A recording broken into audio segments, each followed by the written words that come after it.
Welcome to the 5th season of the Coaching Cast, your working from home club. We're here to remind you that you're not alone, that we're in this together, all striving to make sense of today's working world. Regardless of where you're working right now or whatever you do as a career, we've got something for you here at the Coaching Cast. I'm Lisa, founder of Grip Corporate Coaching, personal performance coach, leader and chief eye roller when it comes to all nonsensical corporate mumbo jumbo which suffocates rather than advocates. And I'm Susie, coach at Future You Business Coaching, currently taking on my hardest coaching assignment to date, parenting a 2-year-old who doesn't take too kindly to being questioned. In this podcast, we explore all things impacting you, our CBBs, at work right now, presenting different topics each episode, which we will discuss with some special guests along the way, sharing ideas, hints and tips for you to take away and try for yourself, as well as having a few laughs, of course. We hope you enjoy listening.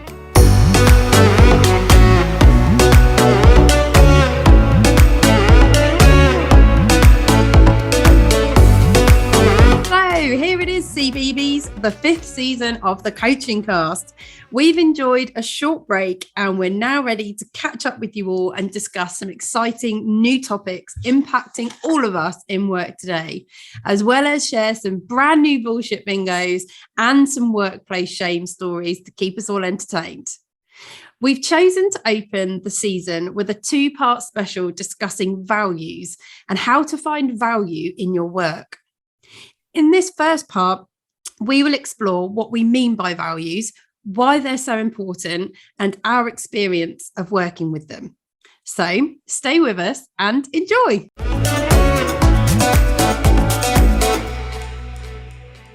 So before we get cracking with this first part of this 2-part special opening season 5, Suze, how have you been? Hello, welcome back. Welcome back to podcasting.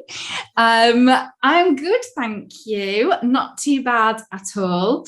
It has been a fairly good spring break for me. It feels like quite a long time ago that we were back, we were on the mic, but also it feels like it's not. It's kind of like yesterday as well. So it felt a bit weird getting the mic back out this morning. I have to say, when I plugged it into my laptop, for a second, I was a bit like, please work. Oh God, what if you're not working? And I don't know until I literally just plug you in right now. But thankfully we are up and running. I've just got to remember how to podcast and hopefully make some sense today. But yeah, no, all good. So what's been happening? I started off the spring break with COVID, unfortunately. You finally got it, succumbed.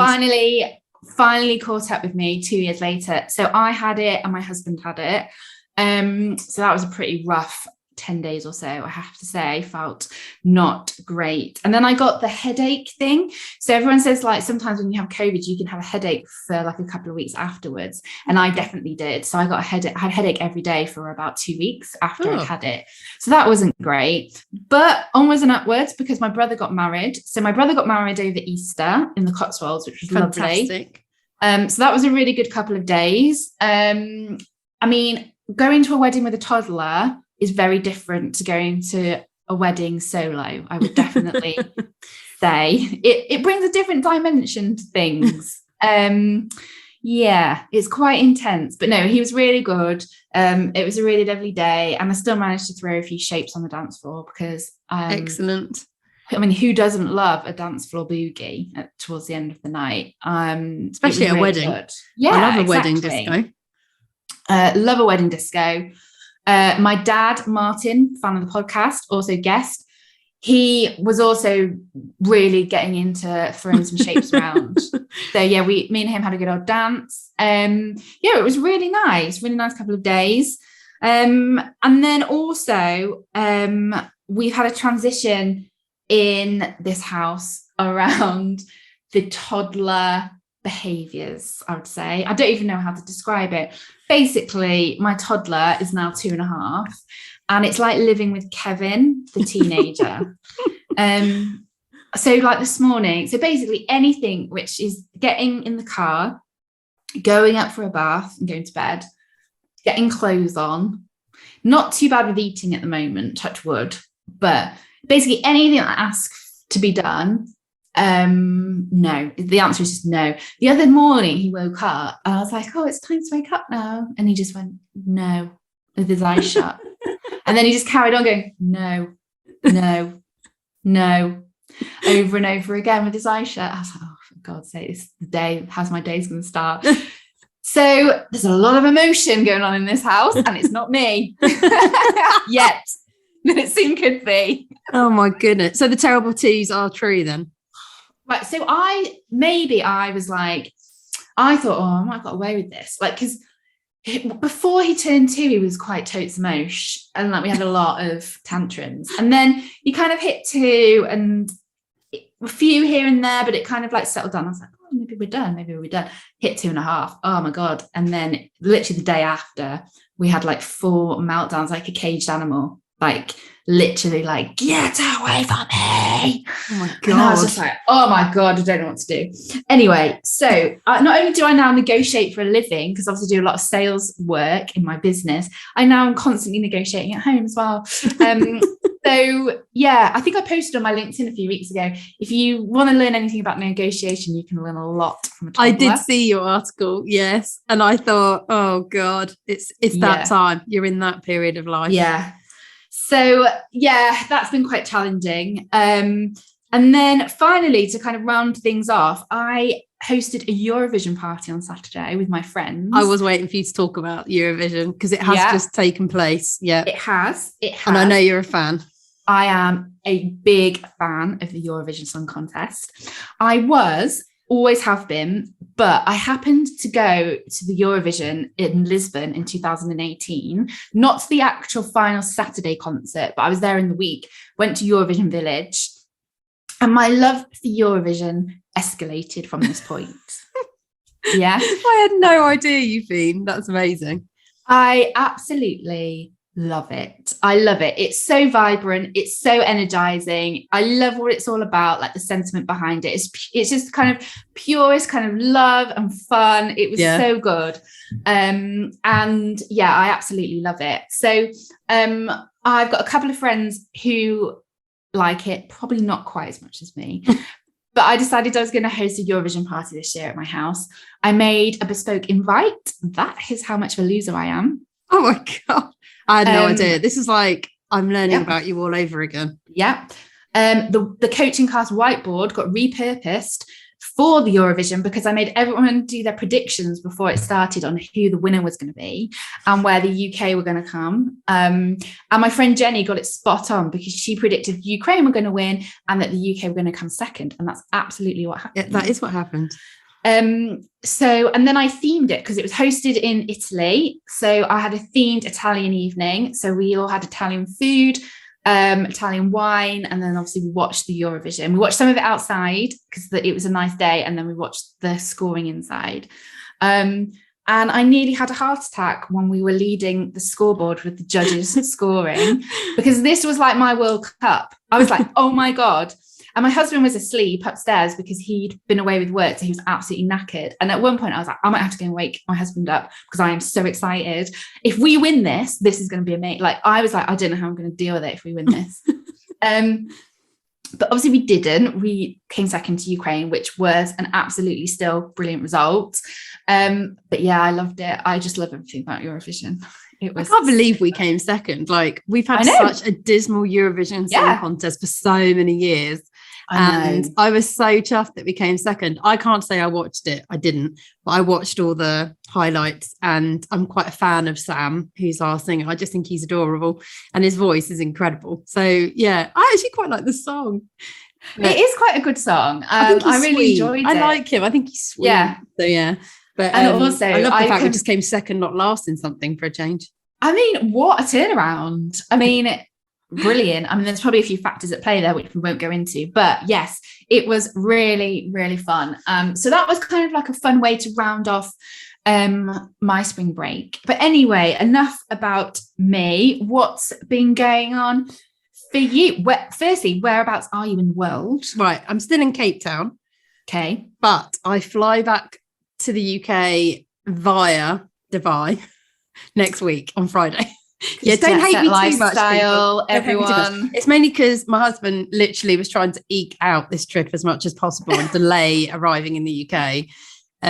So we will be back in the UK from the beginning of June, but I go to Dubai first next week on Friday for the first time, I might add. So, you know, actually, I'm really excited about it. I've never been there before. I'm not entirely sure. I mean, I am like the palest of the pale, and we're going to a desert. So I will be about this before, haven't we, on the podcast? I'll be permanently in the shade wearing Factor 50. And I'm not entirely sure that I fit the clientele of Dubai, because I don't think I'm glamorous enough or young enough either. But I'm going to go for it and have, you know, as much of a great time as I possibly can. I'm looking forward to my first ever Saturday brunch next a week Saturday. So that should be fun. Although we've had to strategically pick which one we go to, because there are plenty of brunch options that I was like, oh, that looks so good. But the sort of thing I'd like to go to with my girlfriends, you know, like you. But possibly not Dom, I don't think. It just looks all a little bit too much for him. So we had to veto some of the brunches because they looked way too wild for Dom. Oh, gosh. So no, but I'm quite happy with the choice. But that should be fun. So yeah, I'm looking forward to that. So yes, but still in South Africa for now. Had a great time. The weather's changed here, although yesterday it was over 30 degrees. So it's supposed to be winter. That's all right. It was boiling yesterday. Excuse me. But I am back in a little jumper today and jeans. But I think this is the trauma I've experienced, putting jeans on. So I have not worn jeans that much in the past 6 months because I haven't been in the UK. And it's most of the time it's been too hot for them. So getting this body back into jeans over the last couple of weeks has been a slightly traumatic affair. My trusty jeans that I've adored are letting me down. You know, when you're just literally like, what's happened to you? Because it's obviously the jeans' fault, not my body. But I'm like, what's happened to you? Like, you used to be comfortable, enjoyable to wear. Thought I looked pretty good in you. Not any longer. Something has happened. Something traumatic has happened. So trying to, like, you know, fold my body into jeans is not a pleasurable experience at the moment. And yesterday I was wearing a pair of jeans that I bought while I've been out here that I actually quite like. But they are an acquired taste, I think, because they are wide-legged but cropped. So they sit at the ankle. I also took the hem off because I wanted a raw hem, you know, down with the kids. Yeah. But there's something odd going on with the waist of these jeans. So they are a high-waisted jean, but they seem to choose to fold in a particularly odd place that makes me look like I'm carrying around a baby kangaroo.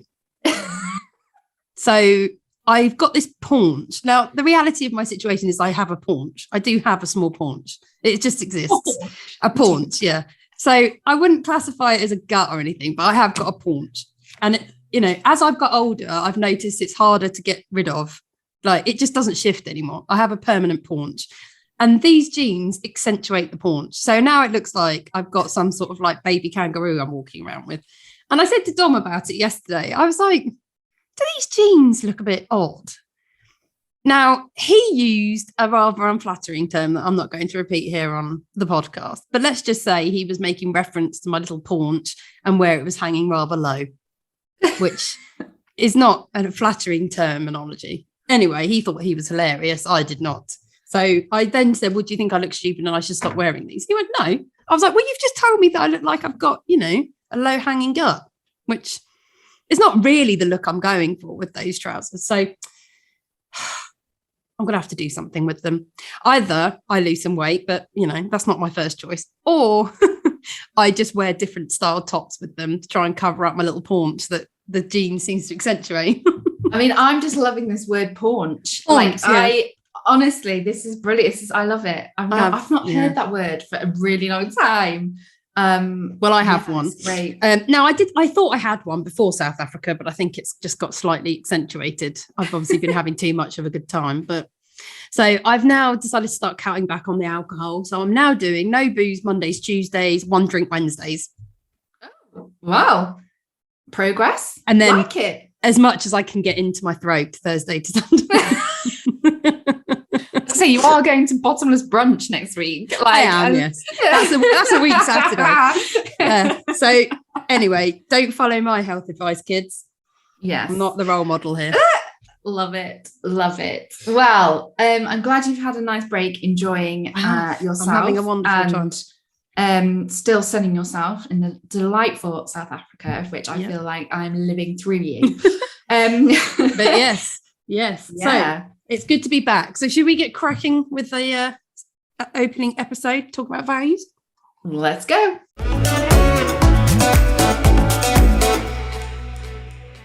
We've chosen to open this 5th season with a 2-part special discussing values and how to find value in your work. A topic which you told us was important to you at the moment. And actually, I have started to see more and more people talking about. So it definitely sounds as though people are getting twigged on the importance of values. So values and purpose are both the fuel to our working engines and our sat-nav, directing us on the right path. Working with them expedites what we can achieve, and it elevates how we feel about what we do. Values can be defined as broad preferences concerning appropriate courses of action or outcomes. As such, values reflect a person's sense of right or wrong, or what ought to be. These are a part of us and have been cultivated throughout our lives based on a multitude of factors: family, friends, education, our experiences, and our environment. They are our inner spirit level. Things may not feel right. We may feel unhappy if they are unbalanced or unfulfilled. So values are clearly important because of how they influence our thoughts, our behaviours, decisions, relationships, and experiences. They're super, super powerful. If we're working with them, we can achieve higher levels of clarity, energy, motivation, and happiness, both in work and in our personal lives. However, if we're working against them, then we can experience the opposite: doubt, confusion, dissatisfaction, lethargy, loneliness, unhappiness. You get the drift. So, Suze, what does working with your values mean to you? So, firstly, I do want to say that until I became a coach a few years ago, I didn't actually really know what working with my values or finding value actually kind of meant or applied to me. So the reason I say that is because if you're now listening to this and you're thinking, I have no idea what my values are, and I get it, but I don't know what mine are, do not worry. Firstly, do not panic, because I was in exactly the same place a couple of years ago. And hopefully by the end of this 2-part special, you will have a bit more clarity around how you can go and find what your values are. But I think, examples of values are things like positivity, accountability, integrity, trust, collaboration. Like, they're all really, really important things, like to your point in the intro there, which are like help us in our inner spirit level. And I love that idea. It's like our inner compass that guides us. So I think until very recently, did I really experience what working with my values meant, because I think I'd been on a bit of a journey around. She used the journey word. I used a journey, but I had, I think, and I think I have, because I didn't really know much about it until I started learning more about this particular subject area in my qualification for my coaching. And also I was being coached at the time as well, because I was at a crossroads in my career. And so my coach at the time did some work with me around what my personal values were and uncovering those. And I think the way I kind of work with it and what that means to me is actually a little bit more focused around the way I conduct myself, I think. And that's how it kind of plays out in my experience. So, for example, one of my values, which is really important to me, is around flexibility. And that's because I'm a working mum now. I have a young child. But before that, I had a child, actually. I've talked about it before. I have some physical health conditions. So I'm type 1 diabetic. So my health isn't necessarily always at its optimum. There are some challenges I always have to navigate and manage.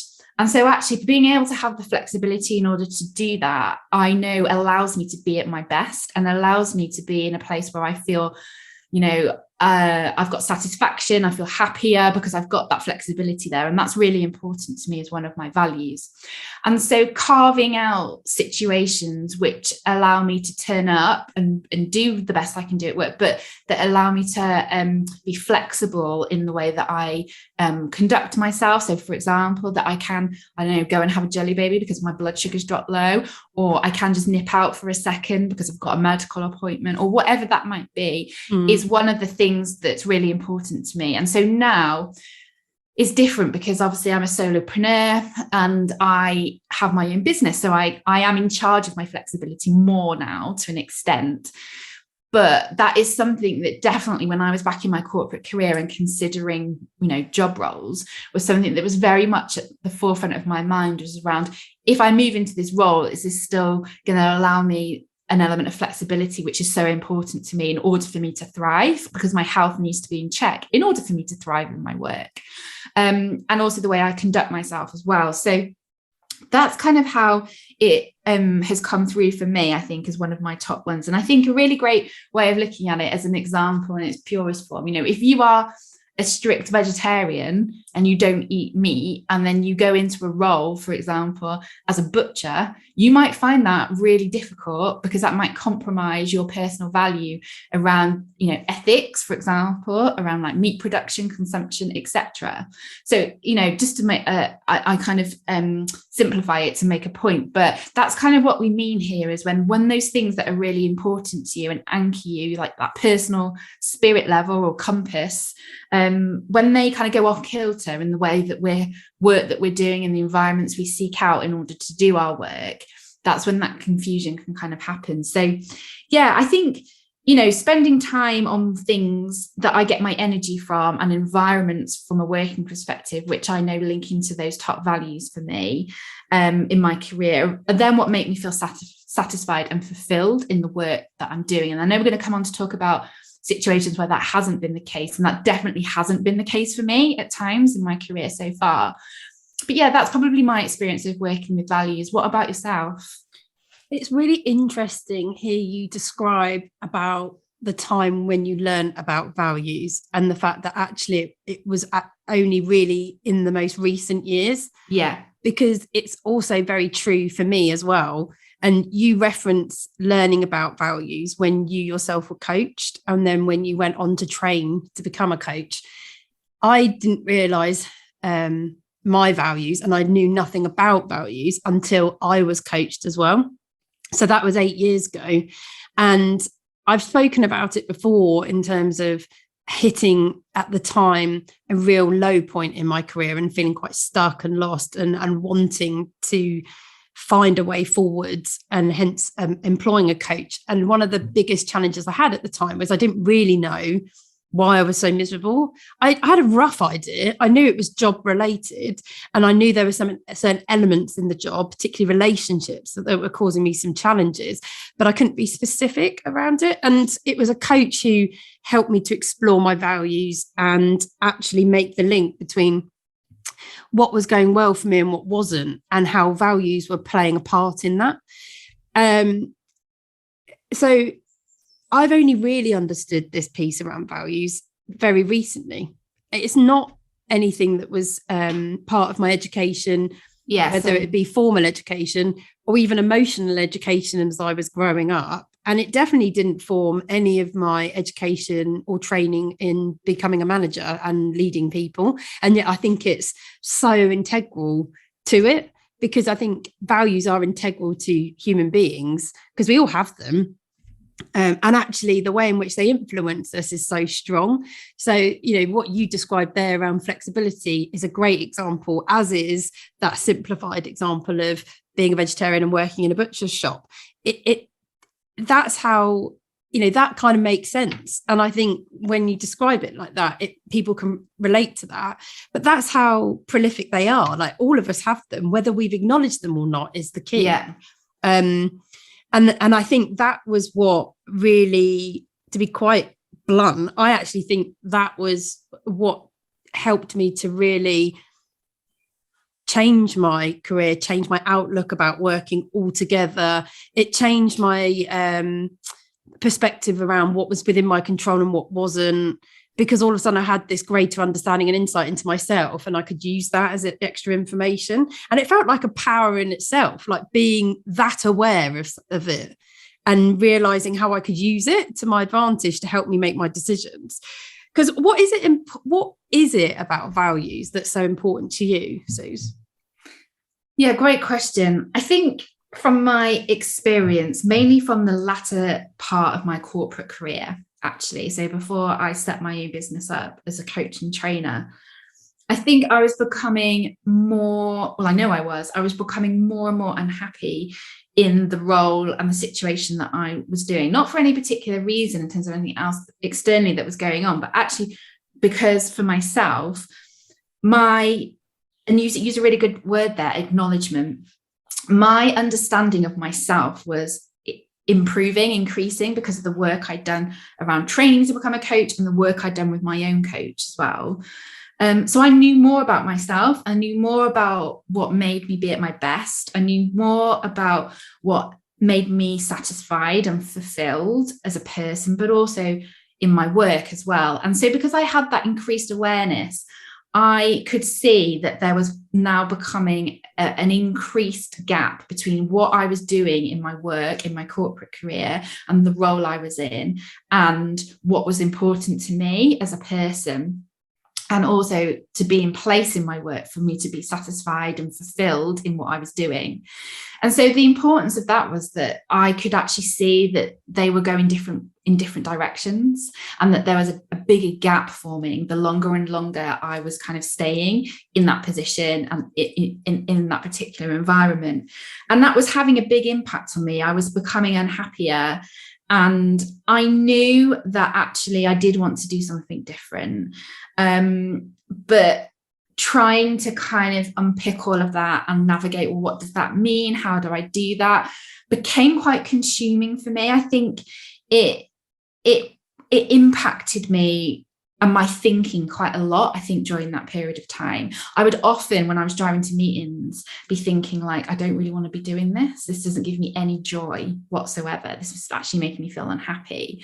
And I think, so what's important about it, for me, in my experience, is actually that there was becoming a disconnect between the things that needed to be in place to make me be at my best and feel happy and fulfilled and satisfied in my work versus the reality of the situation I was in. And the longer that went on, the more emphasized that started to become, and the more that impacted my personal happiness and really overtook my thinking, I'd say actually on a daily basis. So the importance of really thinking about, okay, what do I value? So what are my top 5 values? And we do a lot of this, I know, with our individual coaching clients and our we're coaches. Like, what are my top 5 values? And actually, when you ask a client, like, are you living them in your work right now? The response to that question is actually really interesting, because a lot of people answer very similarly how I answered a few years ago, which was, no, I'm not. And then light bulbs start to go up, and you start to see how things kind of connect in and layer up, and all those dots start to connect for people. And that's why it's so important as a foundation to really, if you can, start to unpick and acknowledge what those are for you. What about for yourself? Yeah, it's interesting you talk about the gap forming, because I think, between what you're actually doing day to day, how you're living, and what is important to you in respect of your values, because that was the realization I had when I first started to learn about this topic of values, and what it meant for me was that actually the reason I was so unhappy was because of the disconnect. And it's not that I wasn't aware of that fact. I just didn't know how to articulate to make sense of it for myself at the time. And I think, when you get stuck in your own head and emotion gets in the way and life's happening, actually it can become a bit all consuming and a bit of a mess until you take the time to dedicate to sitting down and working through actually what's going on for me and why is this happening. But it was that conflict between, actually, this is what I'm doing. This is what is expected of me. This is how I'm expected to behave in the workplace, but actually it's jarring because this is what's important to me and they don't correlate, they don't match. And once I had that understanding, it was as though a weight was lifted, because I had the clarity that I didn't have before, and I understood why I was feeling the way I was feeling. So I actually could articulate it. I could explain it to myself so I could understand it, but more powerfully, I could actually articulate it to other people and therefore be able to do something about it. Because, saying to someone, I'm just really unhappy at the moment, it doesn't actually tell anybody anything. It's so general, it's quite broad. I don't enjoy my job very much at the moment, or I don't enjoy my job. What does that actually mean? What is it about the job you don't enjoy? Can you pinpoint it? Can you break that down? I think when you're consumed by those sorts of feelings, actually, that is what's really hard to do. And it's scary as well, because it's admitting that something's not right. It's sharing, an element of vulnerability of yourself to say, something isn't right here. And I do think when people talk about jobs, they can have a tendency to immediately jump on the notion of I'm not able to do it or I'm not good enough, which is not always the case. But I think when you're at a bit of a low ebb of confidence, it's the kind of dark place you go to. But, it takes a lot for people to be able to admit to that rather than just carry on regardless. Actually, it takes strength. I think it's harder. It takes more courage to admit that things are not okay. But actually, therefore, then having the additional understanding, the knowledge to be able to describe, and this is why, is so powerful. And then you're able to do something about it. And that was definitely my experience. I mean, fundamentally for me, I realised, and it's stayed with me forevermore, that one of my core values is authenticity. I want to be able to be authentic, and I have to work with other people that are in the same space. They themselves are authentic too. And actually, at the time, the environment I was working in it was far from authentic. It was completely the opposite. Everyone turned up wearing a mask for the day and behaved in a certain way to fit the culture of the team, which was toxic. And no one trusted anybody because of that. And trust is another one of my values. And I then in turn put on a mask, which I don't do, but I did to fit in, and equally couldn't trust anybody. So we were in this team that were all pretending to be something they weren't to suit everybody around them, not realizing, I think a lot of the time, that no one was particularly happy in it and no one helped anyone. So I was in a big team with a lot of people, but there was no teamwork, no collaboration. And, so being able to understand this is, rather than just keep fighting against it and going, I must fit in, I must do well, I must see this as a challenge for me to overcome, I must be different, I must try different things, I must adopt a different approach. Actually, after a year of it, it was a coach turning around and saying, we don't have to do that. If it doesn't work for you, you don't have to do that. And actually, it doesn't work for you because you've realized that authenticity and honesty are really important to you, and they're not valued in this team. So what do? You go find a team that it is valued and you change it. You raise a really interesting point there around values, I think, as well, of organizations that you work for. Oh, yes. So I definitely found, because I had spent quite a long time in my corporate career in kind of mainly like 2 organizations, that actually I'd kind of blurred my own personal values with that of the organizations, because organizations have values, don't they, as well? They're normally up on walls, or on mouse mats, or on, screensavers, like honesty, integrity, courage. Yeah, they are a bit of a buzzword. I do question some of the like genuineness of a lot of values of companies, but I get the gist. Yeah. And, some of them are, and again, to bring this concept to life, it's all about how those values in an organization come alive in their working practices, in their cultures, in the way they treat people, in the way they build relationships with customers, etc., etc. But I certainly found, until I started acknowledging and working on what my personal values were with my coach, that actually I'd kind of got my personal values blurred a little bit with the organizations, because I've kind of been brainwashed is the wrong term, but do you know what I mean? I do know what you mean. And I think it's really common.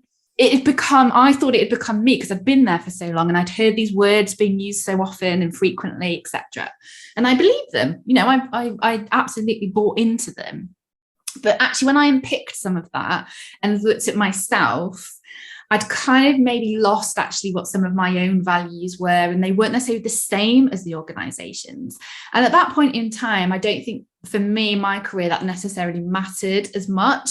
But actually, for some people who may be listening to us, the CBeebies, you might be thinking, well, but actually some of those organizational values, they really are different to my own personal values. And again, that can be where that jarring can happen between actually, I don't agree a lot with some of this kind of culture or these ways of working, and that's why, versus my own personal things that I find important, and that kind of inner spirit level, as you called it so beautifully at the start. So yeah, I think that's kind of an important element that I wanted to discuss, because it can happen really, really often, and it did to me. Definitely. And I think it's quite common when people have worked for companies for a very long time, their identity becomes the company and they lose their own personal identity. And I don't think that's that unusual. And let's be honest, a lot of businesses, that's what they strive for. That's what they want to achieve, where the individuals are so intrinsically bought into their values, they become one, and that actually the individual starts becoming a representative of their brand. That's a good thing, but it's only a good thing while you yourself are consciously aware of that, the fact that that's happening, and you're happy with that. I think, with your example, it's that realization sometimes. And let's be honest, we all evolve, we all change. None of us are standing still. We're always growing. It's not that unusual or much of a surprise if at a certain time, if you've been with a company for a long time, years and years, that there may come to a point where you realize actually what I want is different, and the values I now have are very different to when I started, and I'm now looking for something else, and that's totally fine. I think the importance then is always being aware of that fact. I know I had the opposite, where actually, do you know what, I did agree with the values of the organization I worked for, but the fact is that no one upheld them, so they became meaningless.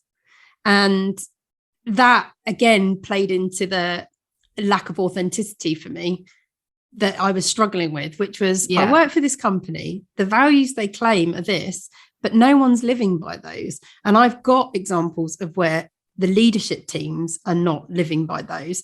So actually what is then happening here is, again, this conflict against one of my key core values, which is authenticity, because no one's being authentic and we're not being honest, my other one. So it kind of, that's how it manifested itself. But it's so important, I think, to recognize your own values first and then look elsewhere to see, well, where are they then supported, honored?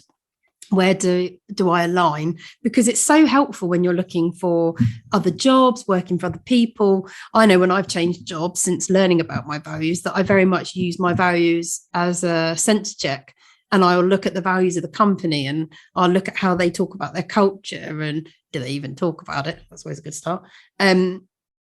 Because that for me is exciting, and I get interested in that, and I realize I'm joining a community, which is what's important to me, again, because teamwork is my other value. So it all contributes, but I did not know that 8 years ago. And if I'd known that 8 years ago, I would have, I'm sure, still gone through a very similar experience, but I think I would have gone through it with a lot more understanding and being able to resolve things a little bit quicker, so it wasn't so painful for so long. If you're really not that clear in your head at the moment about what you value and how you would articulate your values, I would just start thinking about what do you enjoy and what don't you enjoy, and then really thinking about what is it about what you enjoy and also don't that means that you feel that way, and can you start describing it in one word, descriptive words, because that will start giving you a bit of a sense as to what's important to you and where your values may be.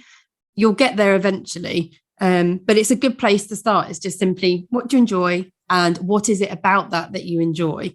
So for example, I've always loved team sports.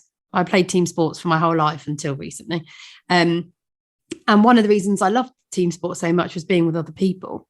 So when you then think of one word that describes that, well, you could describe it as teamwork, as an example. So yes, give that a go. And tune into the second part where we're going to talk a hell of a lot more about how you identify your values and what you do with them. CBBiz, it's back. Your favourite feature, Bullshit Bingo. This is where Lisa and I share and discuss phrases which get commonly used in the workplace, which, quite frankly, make us cringe. Today's Bullshit Bingo is from our LinkedIn network, and I have to say, it's a flipping good one to start off this brand new season. So here it is. It is run it up the flagpole to see who salutes it. So, Lisa, I mean, where do I even start with this one? What are your thoughts? I love this one so much. I've never heard of it before, but I think it's absolutely brilliant. I've never heard it. I just think it's so good. I think it's up there with me, for me, along with capturing hearts and minds and low-hanging fruit from some of our previous seasons. It's so good. Run it up the flagpole, to see who salutes it. I mean, it's a strong start, isn't it, to the season? So good. Really good. It's a flipping brilliant one. So thank you, CBB, who sent this one into us on LinkedIn. We always want to hear your bullshit bingos. We salute you. We salute you. Literally, we've run it at the flagpole and we've seen it and we've run with it. So thanks so much. Oh, dearie me. So CBBs, keep them coming. If you have any new bullshit bingos that are good enough to contend with this one, please send them through to us. We love hearing them. So email them to hello@thecoachingcast.co.uk, and you can always send us messages on either of our LinkedIn profiles or on Instagram @thecoachingcast. We are coming to the end of today's first part of a 2-part special episode discussing working with your values, which we've begun today by exploring what values are and why they're important. Our tips and recommendations from today's episode are: number 1, invest the time to be curious in what you cherish. And really think about it, as Susie described, from the perspective of at home, in life, and everything that you do, the way you behave, all of it, because it will all inform you around what your values are. Number 2, note down what you enjoy doing, both at home and at work, in all aspects of your life, in other words. And then thirdly, once you have your list of what you enjoy, really break down what is it about that is important to you. Why do you enjoy it?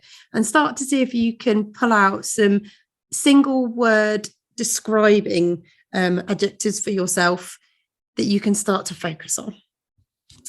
We've also got some self-coaching questions for you to ask yourself to support this particular topic of values and exploring your own. And they are: number 1, what is important to me? And what is it about this that's important to me? So that will really support you with the tips we've just shared on the board. What do you enjoy? And also really think about, what do you not enjoy? Because sometimes the things we don't like can really help to give us insights that we can use to do more of what we do like. So make a note of your answers and tune into the second part of this episode next week to understand how you can use this information to start really defining what your values are. Don't worry if you can't remember them. All of our tips and recommendations will be on our Instagram page @thecoachingcast this week, which is where all the top tips are always saved. They're also always on our website, so you can go to thecoachingcast.co.uk to find them there as well. We hope you enjoyed today and have some new ideas to take away and try for yourselves. If you have any questions, thoughts, or feedback, we love to hear from you. So you can contact us in 3 ways. Firstly, on email at hello@thecoachingcast.co.uk, on Instagram @thecoachingcast, and finally, you can contact us through our website, www.thecoachingcast.co.uk. Your support helps more than you know. So if you like what you've heard today and would like to help us to grow this podcast, please do us a favour. Leave us a review on the Apple Podcast app. You have no idea how important these are. Hit subscribe wherever you listen, and please give us a follow on Instagram @thecoachingcast. Don't forget, you can also watch each episode on our YouTube channel by searching for The Coaching Cast. Next week, we will continue to discuss the topic of working with your values and explore how you can clearly identify and define your values and what action you can take to work with these on a consistent basis. So those of you who listen to us regularly are strong CBB crowd. You know we love our music and that we always end every single episode with our individual song recommendations. This week it's my turn, so privileged to open the 5th season, and I've chosen another classic by Prince, which is I Would Die For You. Love this song. Great choice. So thanks very much for listening, CBBS, and putting up with my 80s obsessed songs, and have a great week. And remember, you've got this.